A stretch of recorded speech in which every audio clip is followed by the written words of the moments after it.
Hi there, Lindsay here, the Frugal Crafter. Today we're going to make this fun 4th of July card, and we're going to use some stamps from our sponsor, Rubber Stamp Tapestry. You can find them online at pegstamps.com, and I'm going to be using a Christmas stamp set, but there's also a window box stamp set if you don't have the Christmas stamp set and you want to do more flower arrangements. We're also going to use a new peg stamp called Flourish and the Happy stamp set that has all the happy sentiments that are really useful, so you can kind of use it year-round because there's a lot of good occasions.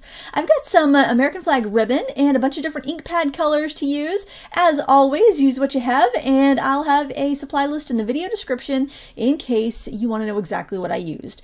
Make sure you have a few different cardstocks like red, white, and blue, you know the drill, and we're going to do our stamping on some white. I like to put a little pad of paper under where I stamp so I can keep my cutting mat clean, and also it gives me just the right amount of squish so when I stamp I get a really nice impression. So I'm stamping the base from the snow globe from my Christmas stamp set, Let It Snow, upside down because I thought that would make a perfect planter box. But like I said, you can use a wrought iron planter set or whatever you have. And I thought I'd go ahead and stamp the sentiment, Happy 4th of July, right on the top of the card as well. And I'm using archival ink here just in case I get a little crazy with any of my spraying or inking or anything else. I don't have to worry about that smudging. I stamped the flower pot again on some post-it notes, or the window box, I guess you'd call it, and that way I'd have a mask. And I'll tell you what I do when I'm done, that goes right in the envelope with my stamp set so that I have it the next time I want to use it. So whenever you make a mask, save it for the next time because you can always use it again. I like to mask flower pots because when you're stamping your flowers, you don't have to try to go around anything, and then it will look like everything is growing up out of the flower box.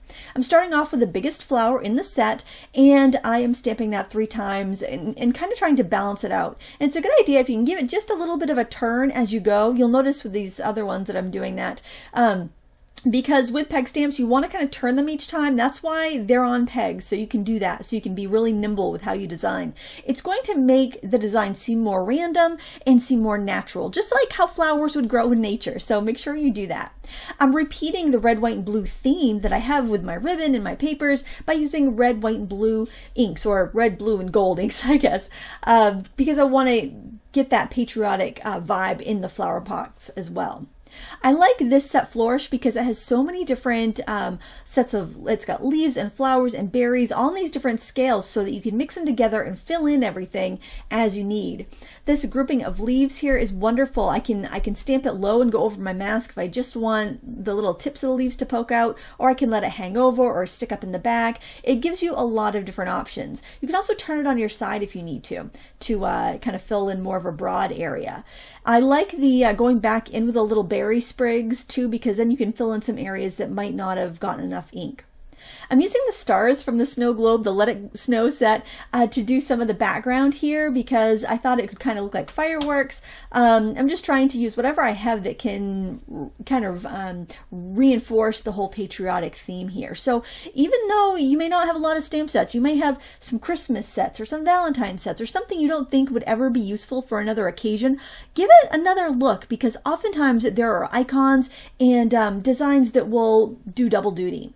Now I wanted to make it look like this flower box was sitting on the railing on a porch, and I had some masks that I cut out with my die cutter machine and also some that I purchased to look like fences, and I settled on this one. This is an old one from Oriental Trading Company. I'm not sure if it's still available, but if you have any sort of grid stencil, you could use that for to get yourself a little mask.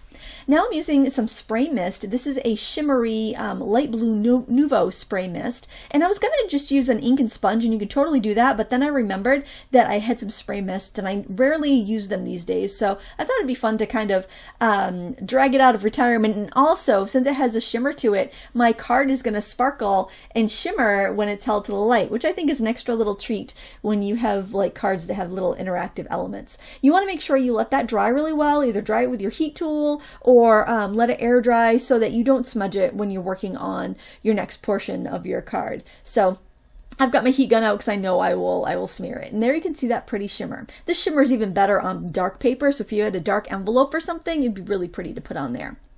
Now I'm coloring the window box, and I'm using, these are actually brand new markers. I don't even think you can buy them yet. They're the new brush tip markers by Ohuhu, and I figured I would just give them a whirl because I'm going to be reviewing them shortly. And I like to give them a lot of different real life scenarios to see if I like them, you know, before I go and do my review. So I figured, yeah, might as well break them in here. And I just decided to use 3 different shades of brown and give it a little dimension. I colored the whole thing with a light color, then I kind of flicked in some of the medium and then the dark, and then I just kind of layered it up until I got it as dark and is kind of to the color that I wanted.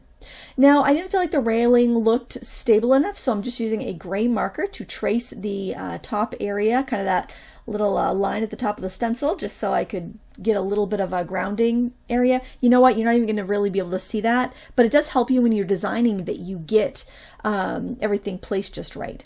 I felt like I should have a shadow underneath the window box, so I put the mask back down over where I colored, and I just sponged some ink on there, or brushed some ink on there with my ink brush. I feel like it just gives it a little more weight. Now again, you're not going to see much of this when we get our buntings on there, but you know, if you decide you didn't want to do a bunting, you wanted something simple, or maybe you just wanted the windows on a railing, you could do that and have it for some other occasion, which I think is really nice to be able to use these techniques versatilely. When I first had the idea to do this card, I was going to make the bunting out of paper, like making paper rosettes, but then I remembered that I had this patriotic ribbon in my stash, so I thought I'd use this instead. But you could do the same thing with a strip of paper and just kind of score it and pleat it that way. I'm just doing some simple finger pleats here with my ribbon. I'm just pleating together the blue section, because when I've had buntings hanging on my porch, it's always the blue that's in the center, that's at the top, and then you've got the red and white stripes underneath. So I thought I would try to make it kind of like the porch bunting I have. I put a gob of hot glue on a silicone mat, and then I just pressed what I had scrunched up together in the glue and held it straight. An easier way to do this might be to draw a string through the blue side and pull the string tight. I'm a little impatient, and hot glue always works for me, so that's what I did. But if you have a better solution, go ahead and do it your way. And I made 2 of these because I thought I would do 2 side by side, but you'll see when I go to make the card, I actually ended up doing it a little bit differently than what I originally planned. But it does go faster as you work these. Just basically pleat it up, put some glue down on your mat, and press that bunch of of pleated ribbon in there, and just kind of fan it out as you go. Just be careful you don't burn yourself. This is not the technique to do if you have kids.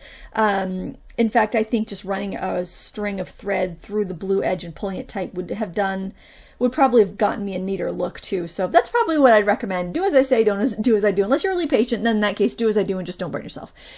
So here I'm looking back at my background again. I'm thinking, why don't I just repeat those stars in red and blue as well? So that's what I did, because I thought it would kind of look like fireworks were going off in the background maybe.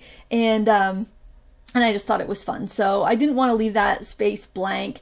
And this was such an easy way to fill it in, because these stamps from the Let It Snow set are clear stamps. So I could use them on my clear block and see exactly where I was stamping. So it was really easy to tuck them in and around my sentiment and my bouquet.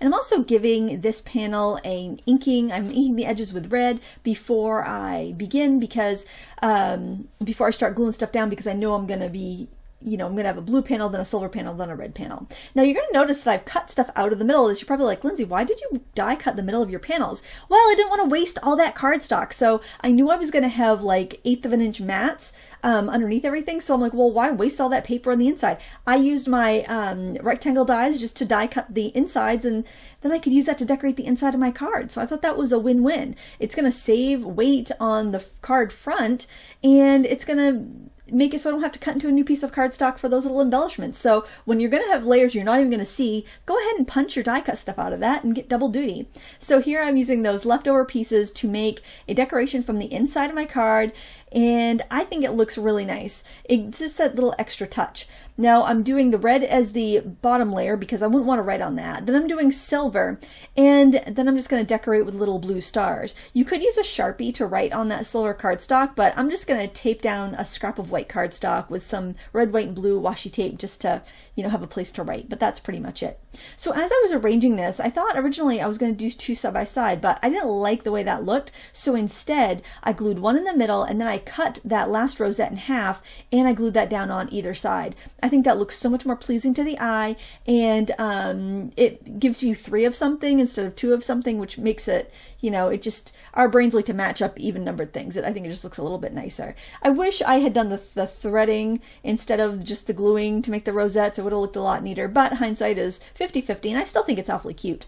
Now to embellish this, I have a couple of these little raspberry rhinestones. I don't know if that's what they're called, but they remind me of those old raspberry beads, and I put those up in the corner just to give it a little more sparkle, because what's a 4th of July without some sparkle and celebration, right? I think that looks so cute, and I would be thrilled to send that off to anyone else. And plus, since we're going to put our little place for a sentiment in here with washi tape, that could be removed and reused, which is always really nice. And Rubber Stamp Tapestry has a whole stamp set that's just about sentiments that you can put on the inside of a card so people will know they can reuse it. So check that out. I'll link that down below as well so you can have a look at it. I have so much washi tape, I always have something for every occasion, so that's what I'm using to adhere it. Check out pegstamps.com to find all the supplies I used today.